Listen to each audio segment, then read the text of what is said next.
Hello everyone, आपका इस channel पे स्वागत है। और आज हम oh my boss love is a bonus book का पार्ट 4 सुनने वाले हैं। तो चलो शुरू करते हैं। जुन नामी को अपने करीब लेकर आता है और उसके माथे पर किस करता है। नामी इसको समझ नहीं पाती है और वियर्डली घर चली जाती है। मैगजीन मार्केट में सेल के लिए तैयार होती है। नामी बहुत सारी मैगजीन खरीद लेती है। वो अपना नाम मैगजीन में देखकर खुद के लिए बहुत ही ज्यादा प्राउड फील करती है और अपने स्ट्रगल के बारे में सोचती है। तभी उसे जून और उसकी किस याद आती है। उसको समझ नहीं आता कि जून उसे पसंद भी करता है या नहीं। नामी की फैमिली उसे फोन पर कांग्रेचुलेशन विश करती है। नामी की बहन उससे पूछती है कि अब तो तुम फैशन इंडस्ट्री में काम करती हो, तो तुम तो बहुत ही लग्जरी चीजें यूज करती होगी ना। नामी यह सुनकर उन्हें झूठ बोलने लगती है। वो कहती है, मैंने लग्जरियस प्लेस पर मील किया है और मैं ब्रांडेड पर्स यूज करती हूँ।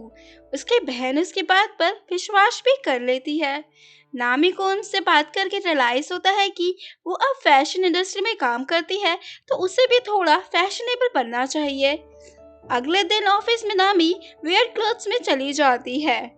उसको लगता है ये बहुत ही फैशनेबल है, लेकिन उसके कोवर्कर उसे बताते हैं कि ये फैशनेबल नहीं बल्कि फनी है। वाइस प्रेसिडेंट रेको को मैगजीन की सेल के लिए शाबाशी देता है। वो रेको को कहता है, लेकिन कंपनी की सिचुएशन अभी भी ठीक नहीं हुई है, लेकिन मुझे विश्वास है कि तुम्हारी मदद से कंपनी फिर से ऊंचे मुकाम पर पहुंच जाएगी। जून अपनी मॉम से मिलने जाता है। उसकी मॉम उसे बताती है कि रियो चा वापस जापान आ रही है। रियो जून की बचपन की दोस्त होती है और उसका पहला प्यार। नामी के कोवर्कर नामी की मदद करना चाहते हैं, तो वो नामी से पूछते हैं कि चिमुचू की ब्रांड न्यू कलेक्शन पार्टी है, तुम आना पसंद करोगी क्या। नामी अपने फैशन सेंस को बढ़ाने के लिए ऐसे ही किसी पार्टी की तलाश में थी, तो वो ऐसी मौके को हाथ से जाने नहीं देती और हाँ कर देती है। नामी पार्टी में जाती है। वहाँ पर केंचा से उसकी मुलाकात होती है। नामी उससे पूछती है, तुम यहाँ पर क्या से? वो कहता है, मैं कंपनी का अकाउंटेंट हूँ, इसलिए ही मैं यहाँ पर इनवाइटेड हूँ। केन कहता है, नामी तुम तो बहुत ही सुंदर लग रही हो। फिर वो कहता है, अगर तुम्हें बुरा ना लगे तो क्या तुम मुझे डेट करना पसंद करोगी। नामी को अपने कानों पे विश्वास ही नहीं होता और वो कहती है, लेकिन तुम्हारी तो फियांसे है ना। केन कहता है, तो क्या हुआ, मैं तुम दोनों को ही डेट कर सकता हूँ। नामी को उसकी बात बिल्कुल भी पसंद नहीं आती। केन नामी का हाथ पकड़कर उसे अपने साथ लेकर जाने लगता है। तब जुन नामी को केन चान से बचाता है और उसे कहता है, नामी मेरी गर्लफ्रेंड है, मैं तुम्हें माफ नहीं करूंगा अगर तुम मेरी गर्लफ्रेंड को नंबर 2 पर रखोगे, क्योंकि वो नंबर 1 है। ये कहकर वो नामी को अपने साथ टेरेस पर ले जाता है। जुन कहता है, मैं यहाँ पर काम से आया था, लेकिन मेरी किस्मत देखो तुमसे टकरा गया। नामी उसे कहती है, तुमने खुद को मेरा बॉयफ्रेंड क्यों बताया। जुन कहता है, वो तुम्हें इजी वुमेन समझ रहा था और मुझे ये पसंद नहीं था, तो इसलिए ही मैंने ऐसा कहा। नामी इस पर कहती है, तो तुम कौन से अलग हो। जुन कहता है, तुम उस किस की बात कर रही हो क्या। नामी जुन के मुंह से किस की बात सुनकर उसे खुद से 1 मीटर दूर रहने को कहती है और पार्टी में चली जाती है, जिस कारण जुन अपनी बात नामी को बता ही नहीं पाता कि उसने ऐसा क्यों किया। पार्टी में जिंको ओकेसा आती है। जिंको ओकेसा किमोनो डिजाइनर होती है। नामी को उसके बारे में कुछ पता नहीं होता, तो मियावी की राइवल कंपनी ज़ील की चीफ एडिटर नामी को जिंको के बारे में बताती है। वो कहती है, ये हमारी इंडस्ट्री में बहुत ही इम्पोर्टेंट पर्सन है, अगर तुम उसकी गुड बुक्स में नहीं हो तो तुम्हारा इस इंडस्ट्री में सरवाइव करना बहुत ही मुश्किल है। रेको पार्टी में एंटर करती है। वो जिंको की फॉर्मर असिस्टेंट रह चुकी होती है, तो दोनों के बीच में काफी अच्छा रिलेशन होता है। रेको जिंको से मियावी के नेक्स्ट मैगजीन में अपने किमोनो को फीचर करने की बात कहती है। इस तरह वो सबके सामने अपने नेक्स्ट प्रोजेक्ट का फ्री में प्रमोशन करती है, लेकिन नामी को लगता है कि रेको सबके सामने न्यू प्रोजेक्ट को लीक कर रही है। रेको नामी को चुप रहने को कहती है। जिंको नामी की वर्क के लिए डेडिकेशन देखकर उसकी तारीफ करती है। नामी रेको की तरफ से जिंको को स्वीट डिलीवर करने के लिए जाती है। नामी जिंको के वर्किंग वे को देखकर इम्प्रेस हो जाती है। उसे ये देखकर अच्छा लगता है कि जिंको अपने एम्प्लॉइज के ओपिनियन की परवाह करती है। नामी जिंको को रेको से कंपेयर करने लगती है। रेको हमेशा ही अपने डिसीजन पर चलती है और किसी और की नहीं सुनती है। उसकी ये बात नामी को बिल्कुल पसंद नहीं होती है। इसी कारण वो जिंको के वर्किंग वे को पसंद करती है। जिंको नामी को कहती है, क्या तुम अपने वाइस प्रेसिडेंट के साथ मेरी मीटिंग फिक्स करवा सकती हो? नामी कहती है, क्या आप उन्हें जानती हो? जिंको कहती है, हाँ, वो मेरे एक्स हस्बैंड है। नामी ये सुनकर बहुत ही शॉक रिएक्ट करती है। जिंको कहती है, मुझे पता है तुम्हारे लिए शॉकिंग है। नामी कहती है, मैं वाइस प्रेसिडेंट से पूछ के आपको बताती हूँ। नामी वाइस प्रेसिडेंट को जिंको की बात बताती है। वाइस प्रेसिडेंट मिलने के लिए हाँ कर देते हैं। रेको उन दोनों की बात सुन रही होती है। इससे रेको को टेंशन होने लगती है। उसे डर होता है कहीं वो दोनों वापस ना रिलेशन में आ जाए।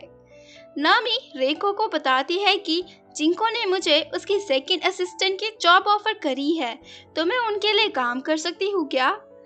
आप मुझे मिस तो नहीं करोगी ना?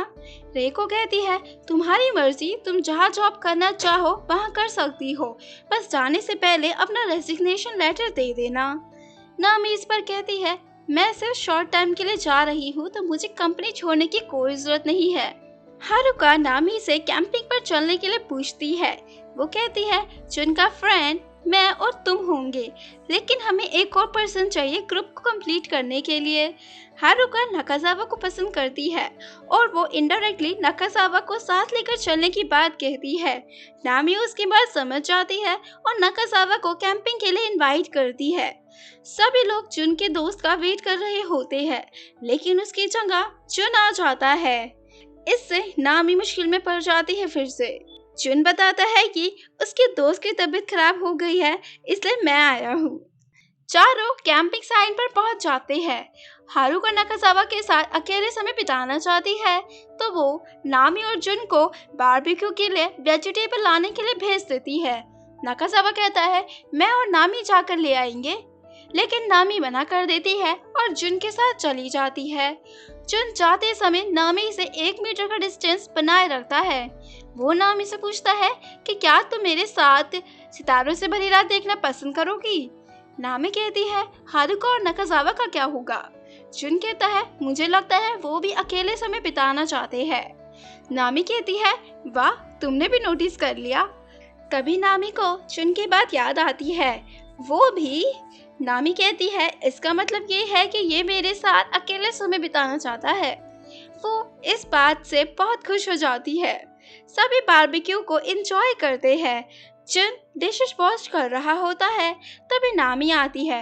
वो उससे दूर हो जाता है और उसे कहता है, तुमने ही तो कहा था ना 1 मीटर दूरी बनाए रखने के लिए। नामी कहती है, तुम तभी पूरे समय मुझसे दूरी बनाए रखने की कोशिश कर रहे थे। वो कहता है, हाँ, इसलिए। नामी उस पर हंसने लगती है। नामी कहती है, मैं चलूंगी तुम्हारे साथ सितारों से भरी रात देखने के लिए। नामी को जिंको के असिस्टेंट का फोन आता है। वो कहती है, हमारे पास अभी तक एक ड्रेस नहीं आई है और शूट कल ही है। मुझे समझ नहीं आ रहा मैं क्या करूं, और जिंको भी फोन नहीं उठा रही है। नामी कहती है, आप टेंशन मत लो, मैं ऑफिस आती हूँ। नामी अपने फ्रेंड्स को बताती है कि अचानक कुछ प्रॉब्लम आ गई है, तो उसे जाना होगा। उसके दोस्त उसकी सिचुएशन को समझते हैं और चलने के लिए हाँ कर देते हैं। नामी जुन को किसी और दिन सितारों से भरी रात देखने के लिए कहती है। जुन कहता है, ठीक है, हम अगले वीक अपने यूजुअल प्लेस से मिलेंगे सितारे देखने के लिए। नकाजावा उनको साथ देखकर जेलस फील करता है। नामी जिंको के असिस्टेंट से मिलती है। वो उसे बताती है कि जिंको अभी इम्पोर्टेंट डिनर के लिए गई है, तो मुझे नहीं लगता हमें उसे डिस्टर्ब करना चाहिए। जिंको अपने एक्स को कहती है, मैं शादी करने वाली हूँ, तो तुम्हें भी जिंदगी में आगे बढ़ना चाहिए। वो कहती है, तुम रेको को डेट क्यों नहीं करते? वाइस प्रेसिडेंट कहता है, मैं ओल्ड हो चुका हूँ, मुझे नहीं लगता वो मुझे पसंद करेगी। रेको जिंको के साथ बिताए अपने असिस्टेंट डेज को याद करती है। वो जिंको के क्रिएटिवनेस की फैन होती है। शूटिंग वाले दिन अभी भी एक ड्रेस कम होती है। जिंको अपने असिस्टेंट पर गुस्सा करती है कि उसने उसे इस बारे में क्यों नहीं बताया। असिस्टेंट कहती है मैंने ये किमोनो पसंद किया है शूट के लिए। जिंको इससे गुस्सा हो जाती है क्योंकि किमोनो का सिलेक्शन उसकी पसंद से नहीं हुआ था और वो गुस्से में अपने असिस्टेंट को फायर कर देती है। तभी रेको आती है और किमोनो को सुंदर तरीके से सजा देती है। वो किमोनो बिल्कुल जिंको के ओल्ड किमोनो की तरह दिखता है। जिंको रेको के काम से खुश हो जाती है। जिंको को समझ आता है कि उसके असिस्टेंट भी उसके ओल्ड काम से इन्फ्लुएंस थी, इसलिए ही उसने ये किमोनो चूज किया। वो असिस्टेंट को थैंक यू कहती है और काम पे वापस रख लेती है। नामी को समझ आ जाता है कि रेको से अच्छी पोस्ट उसे पूरी दुनिया में नहीं मिल सकती है। नामी का जुन से मिलने का प्लान होता है लेकिन बारिश हो जाती है। नामी ने जुन का नंबर डिलीट कर दिया होता है तो वो उसे फ़ोन नहीं कर पाती, तो वो उसके दोस्त का फ़ोन करके उससे नंबर मांगती है। वो नामी को बताता है कि जुन के दिल में उसकी बचपन की दोस्त है। ये सुनकर नामी बहुत ही बुरा फील करती है। नामी ऑफिस से सीधा घर चली जाती है लेकिन उसे सही नहीं लगता, तो वो जुन को देखने के लिए चली जाती है। जुन बारिश में भी नामी का वेट कर रहा होता है। नामी खुद को रोक नहीं पाती है और उसे किस कर देती है और इसी के साथ हमारे पार्ट 4 की एंडिंग होती है।